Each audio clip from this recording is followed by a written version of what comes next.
Now, before I get to anything, I will say that this script has changed a lot, like nearly a full 180, which is why it's taken so long to release.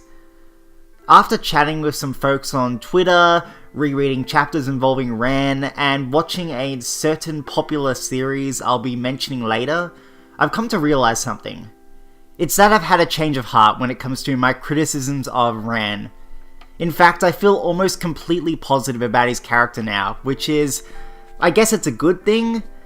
I struggle sometimes to admit that I'm wrong, but I'd rather do that than force myself down a disingenuous path of hating just for the sake of it. So this disclaimer is for the few people who've been following my thoughts on this matter, and will likely notice an overt change in tone.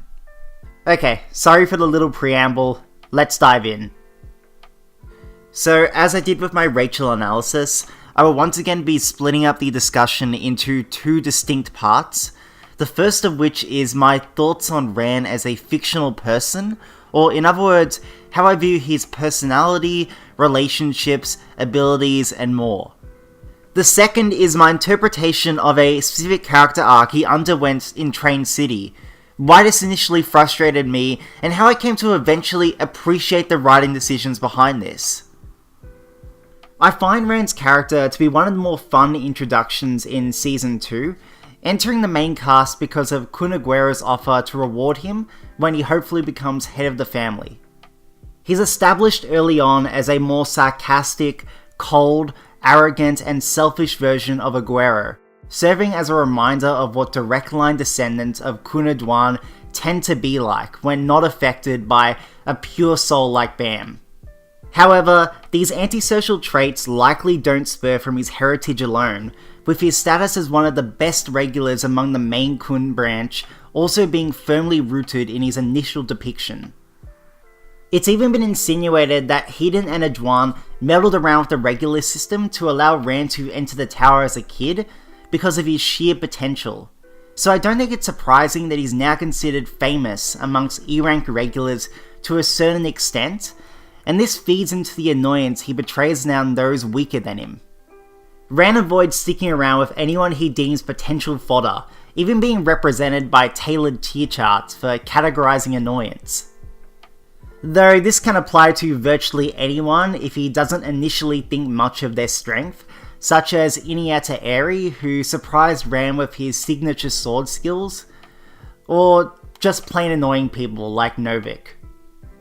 It doesn't take much to peeve him off, which is a little bit silly, but I enjoy this admittedly extreme archetype, maybe because I like characters with hints of mental instability or anti-socialism. I mean, I love Rachel's character, so that shouldn't come as too much of a surprise, but still. Though Ran's character doesn't necessarily rest on these archetypal laurels because of two key figures, Khun Aguera and Mansheni Zahad. The former is a childhood friend of Ran's and one of the few people he doesn't openly show disdain towards. This has been inferred by SCU in his blog posts to be not just a result of Aguera's higher status, but also that Ran wholly respects Khun for undisclosed reasons. We haven't learned much about their backstory yet, and similarly to that, the latter's relationship is also super mysterious, other than their familial branch connection and possible mentor-apprentice rivalry. We can see this in Ran's incorporation of many of her famed techniques into his repertoire, the few flashbacks we've gotten, and the next detail I'm about to mention. It's been stated that Ran is aiming to surpass her in a pretty violent fashion, by killing her of course, and we know that Mansheni is the only person who's bested him that he has murderous intent towards. So I'm not sure if there's something more sinister at play, but his willingness to confront those that pose a potential challenge in both physicality and mentality, such as Anak and the Morodic Guardian, reflects a deep-rooted ideology in the value of proving his mettle. Now, it's not to say he doesn't have other concerns, but more on that later. In terms of his abilities and contributions to Bam's motley crew, Ran is arguably some of the most entertaining fights in the entire series. Anak versus Ran, Inieta Eri vs Ran, Casino vs Novik and Ran. All top tier fights, involving fast-paced lightning Shinsu showcases, neat martial art combinations, unwavering brute force defenses, and absurdly impressive strategic planning mid-clashes. They deliver on every front you'd want from a good tier G fight. Not to mention that, because of how Ran values winning decisively over his opponents, when a strong fighter like Anak gives him a run for his money, it feels somehow more critical to the character, because that's one of the things we know he values most in the world. It's not everything to him, but it's also nothing like, say, Bam's fights, where he'll sometimes just shake off defeat with a smile, especially in Season 1 where he could just barely hold his own against a small kid, let alone powerful regulars, yet that somehow didn't discourage him. No, Ran doesn't really forget, and he doesn't forgive. In that sense, there's somewhat of an emotional consequence to Ran losing or drawing the fight itself, and not the impact of that loss on whatever's happening around it. That's why I'm extremely looking forward to the rematches he's promised against Casino and Anak, because it's going to be highly important to his character's sense of worth, though that may change with time and the positive influences from those around him. Ran's also super fun to watch because of his abilities, having possibly one of my favourite skill sets out of all members of the Great 10 families. I distinctly remember on my first read-through of TOG, the moment in the workshop battle where Ran reveals the ace up his sleeve, Radan, which is basically like a condensed pill of electrical Shinsu that serves to charge Ran with extra power, making him extremely fast and perceptive.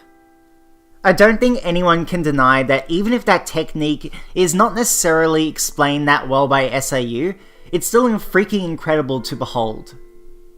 Another favourite is the arc lightning technique, which we've only seen once, but it left an impression on me because of the ring-like waves it produces to achieve this almost supersonic punch effect. There are very few TOG characters with such versatility in their attacks, going from firing normal Shinsu blasts to gathering small storm clouds for trapping and obscuring the vision of enemies. I think what I'm trying to highlight with all these long-winded points is that Ran is endearing, mysterious, hilarious, menacing, and ultimately enjoyable to follow. I really do like his character. This extends to my newfound appreciation of the character arc he underwent in Train City, and how this propels him beyond a superficial member of the supporting cast. To provide context, in Season 2, Chapter 120, a new thematic thread is introduced into Ran's character. Dan speculates while watching Ran fight the Morodic Guardian for the first time, that Ran is recklessly utilizing the lightning pill to end the battle quickly, in an effort to preserve the other team members' energy going forward. However, Beta counter-hypothesizes that Ran is just in it for the grand challenge, reinforcing how 5 chapters prior, Beta and Ran were mirroring each other on the private train, slaughtering D-rank regulars not only for their tickets, but also to satiate their killing instincts. This is the first demonstration of the didactic opposition of Ran's reckless, selfish desire to overcome new opponents and his desire to be more than just a borderline psychotic, independent goon. It is not so coincidentally recalled then that Khun placed expectations on Ran to act as a leader of the Train City squad, highlighting that, yes, this dangerous all-or-nothing assault is Ran's silly way of beginning to show leadership, even if he's still appeasing his other heedless side. In this way, I have to make a comparison to another character from a completely different series. That person is Erwin from Attack on Titan. Of course, spoilers are necessary to explain this small tangent analysis, so skip to the timestamp on screen if you wish to remain unspoiled by the latest season. So, in episodes 3 and 4, Erwin is forced to confront the unfortunate conflict of either pursuing his lifelong ambition to confirm what the secret of humanity's memory loss is by visiting Eren's basement, or battling alongside his scouts in an unwinnable position for the sake of selfless sacrifice and leadership. In the end, he decides to charge the Ape Titan with his scout regiment to almost certain death, never getting another chance to pick the selfish option again. Erwin was forced into a corner, so it's admittedly different to Rand's struggle, but the dichotomy of selfishness versus selflessness is still there. I just really think this is an oddly fitting comparison, despite the dissimilarities in their circumstances. Okay, tangent over. So in chapters 127 and 128, Rand is surprisingly cautious about the pop idol Yura and Hiro-Yuran's real intentions behind bringing all these separate parties together for this tournament. He doesn't appreciate uncertainty and manipulation, but there's also the vague sense that he's worried about how this will affect the mission and by proxy his teammates. Despite this growing concern for things other than his immediate targets, he backpedals in chapter 130. Rand gets presumptuous about his strength after wiping the floor with several Hell Train ticket holders, charging right into Akka Williams' domain as a show of authority. He rightly dismisses Rand as an overconfident kid from a prominent family, dispatching a proper D-rank regular, Muntari, who shockingly uses reverse flow control and just eviscerates Rand completely. Muntari also notes that the Hell Train houses strong foes who will obliterate cocky kids who throw around their powers like it's nothing, thereby highlighting Rand's overwhelming apparent lack of self-control when honing in on a battle-worthy target. He becomes narrow-minded like Bam is with Rachel in this arc, jeopardizing the success of their team's mission in persuading Akka. This is even further reinforced when Rand resorts to using his lightning pill against someone as innocuous as Muntari, who he's supposed to be working together with. It's obvious that Rand finds it hard to escape his battle-ready instincts, despite his attempts to show qualities of a leader who can put aside his pride over petty squabbles. After begrudgingly sorting through their differences once they're duped by Rachel's group, they face the Morodic Guardian once again to get to Cassino. Chapter 136 is where Akka Williams' experience becomes important to Rand's growth, shedding words of wisdom as he defends Rand against the Morodic Guardian's onslaught. He sees Rand's selfish need to challenge the opponent head-on without thinking through the collateral damage of the decision, and lectures him on getting too greedy on taking down the obstacle. And funnily enough, this gets through to Rand, who devises a reasonable plan utilizing his teammates to open a straight path for his spear-bearing. This was strategic, it incorporated appropriate usage of positions, and importantly, required proper teamwork while still allowing Rand to take the glory so that he doesn't feel like he didn't personally overcome the Morodic Guardian. It ticks all the boxes. In chapter 140, we do get a brief collapse of Rand's plan when it's revealed that the Morodic Guardian has physical properties and is not fixed in one place. The cloaked figure comes out of nowhere to slam Rand down as he's preparing to fire his lightning spear, and he goes down for a couple minutes at least. Luckily, Team Sweet and Sour come to the rescue, once again reinforcing that Rand can't do it all, and learning to rely on comrades is crucial to success. They make a difference by firing at the door which generates Shinsu to maintain the illusion of the Morodic Guardian's real form, dispelling that protection. It's mostly a way for SIU to shake up the reader's expectations, but it does also serve to exemplify why assistance from multiple parties is beneficial to someone like Rand, who is very Plan A but no Plan B, C, and D. And now we come to chapter 141, where upon my first read-through, I felt so peeved by what had happened that I dropped the series for I think about 2 months. Of course that was a dumb mistake, but I'll go through why I didn't like how this conflict was resolved. So originally I was upset at the moment when everyone is pushing towards the Morodic Guardian in a last-ditch effort, not even knowing if Rand was going to wake up and finish the job, and then Rand pops up, one-shots the Morodic Guardian, and moves on without really acknowledging anybody's input.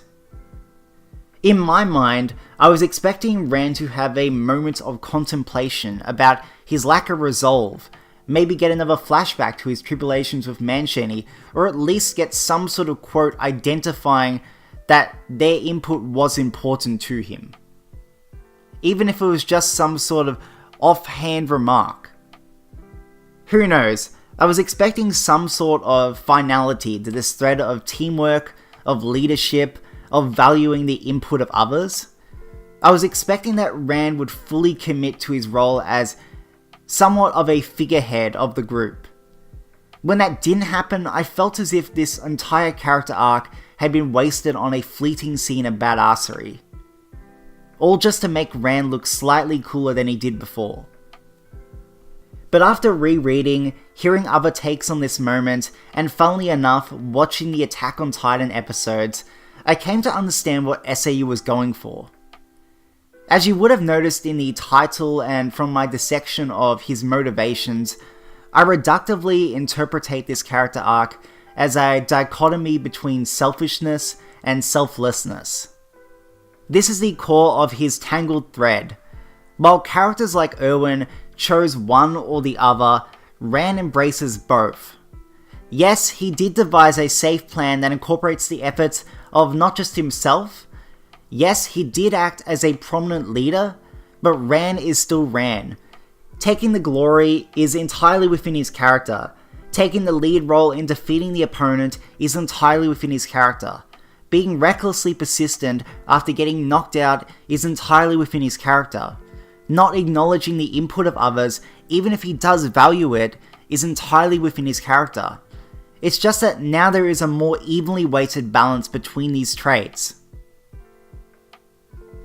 I think what further cements this is the later fight between Iniesta Eri and Ran in the Name Hunt station.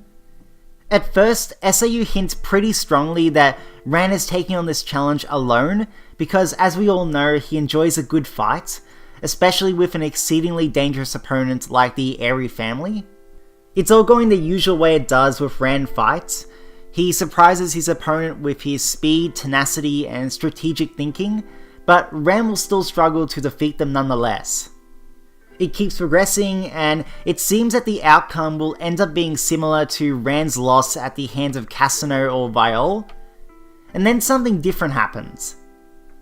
The spiel about wanting to personally stall Iniesta was not untrue, but when Dan and crew loop back around to help out Ran, he immediately utilizes their surprise trap to his advantage, dodging out of the way so that Iniesta's attack could reverse right back at him. In previous encounters before Train City, it's more likely he'd try to persevere, using up all his resources to tackle the enemy alone. This time he shows a willingness to accept assistance and work together with his comrades, sacrificing his pride to get a team win. This is the balance I'm talking about. He's learning to embrace both sides of himself, even if he doesn't know it. So yeah, I find his character to be way more complex than I've really ever given him credit for, and I think I unjustly doubted SAU's writing choices when the issue was really my interpretation. I hope that with this character analysis, other fans might feel compelled to revisit past characters or story events they didn't really like, because if this video has taught me anything, it's to not judge media you hold dear only once and then move on without a second thought. Rewatching or rereading is important, and it can give you unique, healthier perspectives. And I guess with that take-home message, I'm done. Thanks for watching, and see you next time.